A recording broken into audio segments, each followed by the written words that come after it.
नमस्कार साथियों।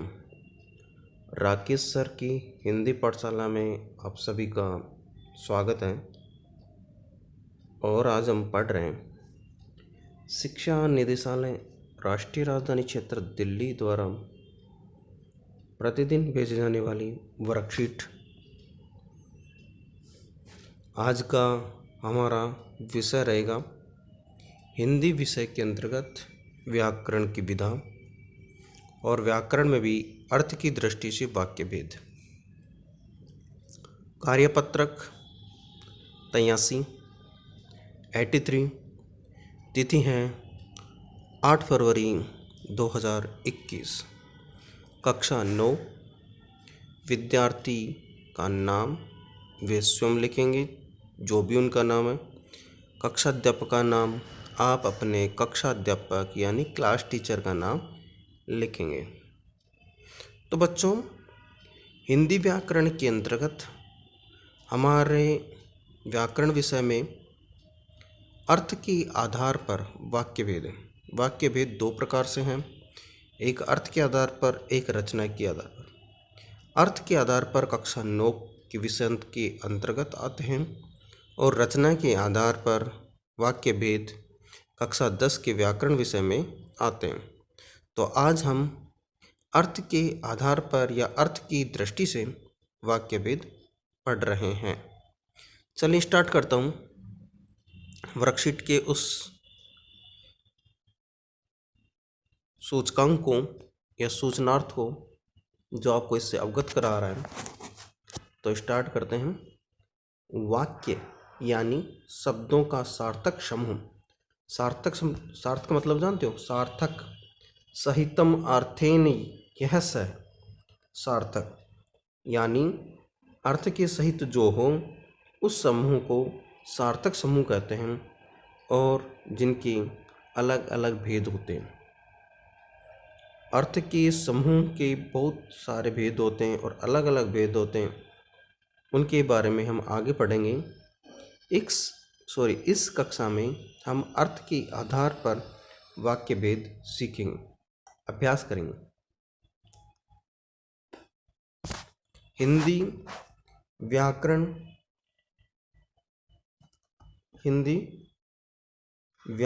के घर में अनेक वाक्य रहते हैं। यानी हिंदी एक अपने आप में परिवार का मुखिया है और उसका एक घर है। उसमें बहुत सारे वाक्य रहते हैं, जिन्हें यदि हम अर्थ की दृष्टि यानी अर्थ के आधार पर देखें तो उनमें से कुछ वाक्य ऐसे रहते हैं जो किसी प्रकार की जानकारी देते हैं या तथ्य आधारित होते हैं। वे विधानवाचक होते हैं, यानी किसी चीज़ की जानकारी देते हैं या जिनमें कोई तथ्य आधारित होता है, उनको विधानवाचक वाक्य कहते हैं। यानी विधान यानी किसी चीज़ का संविधान, किसी चीज़ का निर्णय, किसी चीज़ की जानकारी अगर कोई चीज़ दी जाती है या कोई वाक्य देता है तो उसको विधानवाचक कहते हैं। लेकिन कुछ वाक्य ऐसे भी रहते हैं जिनमें न का भाव होता है, तो वे वाक्य निषेधात्मक वाक्य होते हैं। यानी वे वाक्य जिनमें न या नहीं का उपयोग हो, वह पुस्तक नहीं पढ़ता, यानी निषेधात्मक का बोध होता हो, उनको निषेधात्मक वाक्य कहते हैं। ऐसे भी कुछ वाक्य रहते हैं जिनमें प्रश्न होते हैं, यानी प्रश्नवाचक हो। यानी प्रश्नवाचक शब्दों से कुछ पूछा जाए, क्या कर रही हो, क्या कब कर रही हो, क्यों कर रहे हो, कैसे कर रहे हो। जहाँ पर प्रश्न का बोध होता है वहाँ पर प्रश्नवाचक वाक्य होते हैं। जिनमें किसी प्रकार की आज्ञा दी जाए या प्रार्थना की जाए, आज्ञावाचक। पर जब किसी वाक्य में चौंकना, आश्चर्यचकित होना और शोक मनाना आदि जैसे भाव हों, वहाँ पर वे वाक्य विस्मयादि बोधक वाक्य होते हैं। यानी कहीं पर आश्चर्यचकित हो या चौंक जाए कोई आदमी, या अचानक कोई चीज़ घटना घट जाए, या जिसमें दुख का बोध हो, हाय रे मर गया, ऐसे वाक्यों में विस्मयादि बोधक शब्दों का प्रयोग होता है। इस घर में रहने वाले कुछ वाक्य किसी प्रकार की इच्छा या आशीर्वाद भी प्रकट करते हैं। या तो इच्छा हो कि मेरे घर जाने की इच्छा है, या फिर आशीर्वाद हो, कुशल रहो, मंगल रहो, सुखी रहो, तो ये जो वाक्य हैं, ये वाक्य सारे इच्छावाचक वाक्य में होते हैं। जिन वाक्यों में कोई संकेत शामिल हो, उसे संकेतवाचक कहते हैं।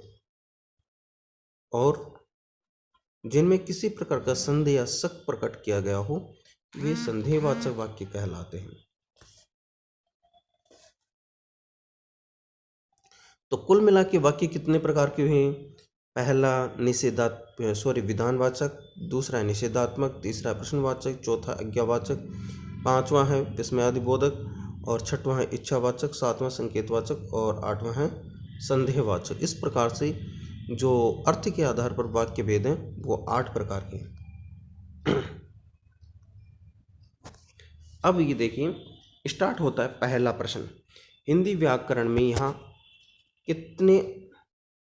किसके आधार पर वाक्य के भेद बताए गए हैं और इस आधार पर कुल कितने भेद होते हैं?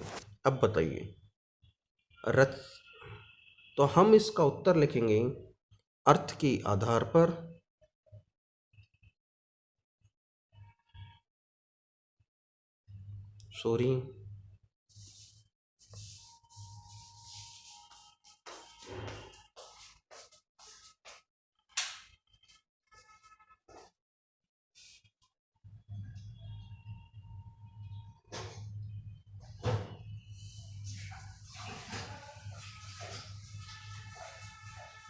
और इसके भेद हैं 8।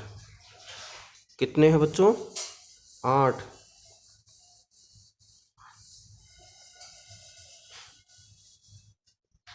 हिंदी व्याकरण में अर्थ के आधार पर वाक्य भेद हैं, उनकी संख्या 8। और ये वाक्य भेद 2 प्रकार के होते हैं। एक होता है अर्थ के आधार पर, एक होता है रचना के आधार पर। अर्थ के आधार पर वाक्य भेद 8 प्रकार के हैं और रचना के आधार पर 3 प्रकार के हैं। चलिए अब अगले प्रश्न पे आते हैं। स्टार्ट करूं? ये लो, चलिए।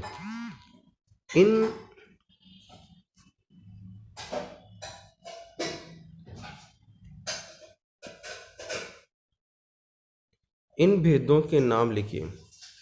अब ये जो अर्थ के आधार पर वाक्य भेद है, इनके नाम लिखने, तो इनके नाम आपको यहीं से लिखना है। मैं आपको एक एक को बता देता हूँ। एक, विधानवाचक, जहाँ पर किसी कार्य करने की सूचना दी जाए। दूसरा, निषेधात्मक, जिसमें ना का प्रश्न हो। तीसरा है प्रश्नवाचक, जहाँ पर प्रश्न किया जाए। चौथा, आज्ञावाचक, किसी की आज्ञा दी जाए या प्रार्थना की जाए।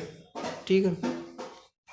चौथा, पांचवा, विस्मयादिबोधक, जहाँ पर आश्चर्यजनक, चौंकना और किसी को शौक मनाने का वर्णन हो। 5। छठा है इच्छावाचक, इच्छा प्रकट की जाए या प्रार्थना या आशीर्वाद किया जाए। 6, जिसमें किसी चीज़ का होने का संकेत हो, वो संकेतवाचक होता है। और 7 और लास्ट एंड फाइनल है संदेहवाचक। पहला विधानवाचक, दूसरा निषेधवाचक, तीसरा है प्रश्नवाचक, चौथा है आज्ञावाचक, पांचवा विस्मयादिबोधक, छठा है इच्छावाचक, सातवां संकेतवाचक और आठवां है संदेहवाचक। इस प्रकार से अर्थ के आधार पर वाक्यों के भेद हैं 8। लिख लीजिए बेटा।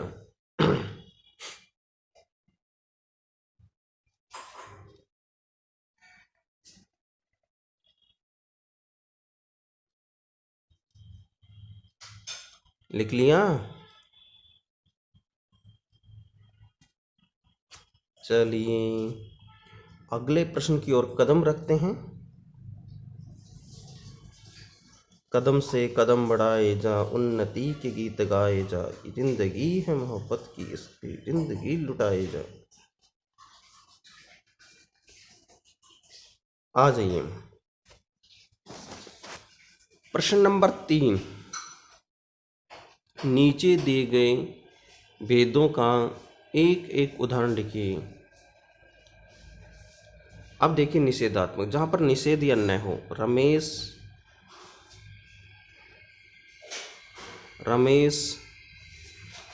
गांव नहीं जाएगा। रमेश गांव नहीं जाएगा, किसका बोध हो रहा है? ना या नहीं का?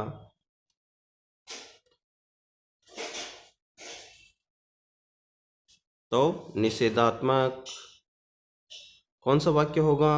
निषेधात्मक। चलिए दूसरे प्रश्न की ओर चलते हैं। पहला हो गया है, दूसरे पे आते हैं और दूसरे पे हम इस प्रकार से आएंगे। प्रश्नवाचक, क्या तुम पुस्तक पढ़ते हो?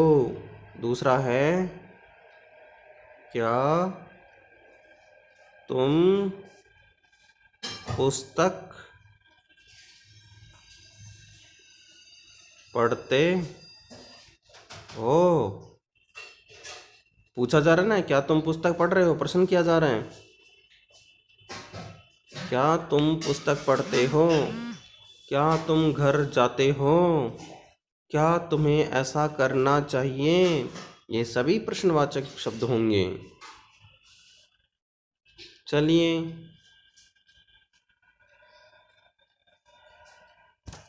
आ जाइए अब तीसरे प्रश्न की ओर।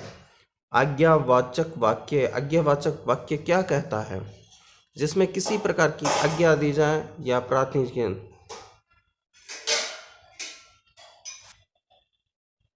चलिए आज्ञा देता हूं।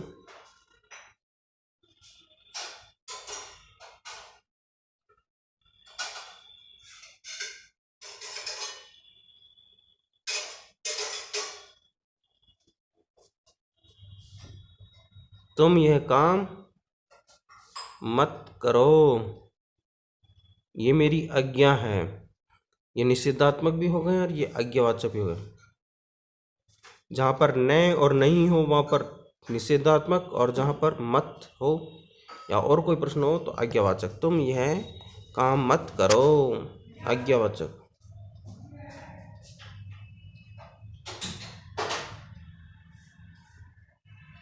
ठीक है, चलिए अब स्टार्ट करते हैं अगले प्रश्न की ओर। हमारे देश में पहाड़ी क्षेत्र भी है, यह कौन सा वाक्य है? और सही विकल्प चुनिए। पहला है प्रश्न, यहाँ पर कोई प्रश्न नहीं किया गया। इच्छावाचक, इच्छा भी नहीं है। निषेधात्मक, निषेध भी नहीं है, ना नहीं है। विधानवाचक, किसी चीज का होना या कार्य का करना विधानवाचक कहलाता है, तो इसका मतलब विधानवाचक है। विधानवाचक। इसको मिटा देता हूँ, थोड़ा सा साइड में कर देता हूँ। ये लो जी पेंसिल ली और ये किया टिक। विधानवाचक। अगला प्रश्न, आहा जलेबी तो बड़ी स्वादिष्ट है, विस्मयादिबोधक। आश्चर्य हो रहा ना? चलिए लगा दिया टिक।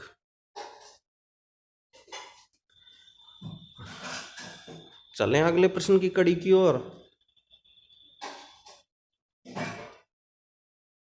बड़े चलो बेटा, अभी आपको बहुत सारी मंजिलें प्राप्त करनी है। ये लीजिए अगले प्रश्न की ओर। हमारे प्रश्न पूरे होते हैं। इन्हीं प्रश्न की कड़ियों के साथ मैं राकेश शर्मा आपसे लेता हूँ विदा। फिर मिलते हैं अपनी अगले वर्कशीट में राकेश सर की हिंदी पाठशाला में। तब तक के लिए धन्यवाद।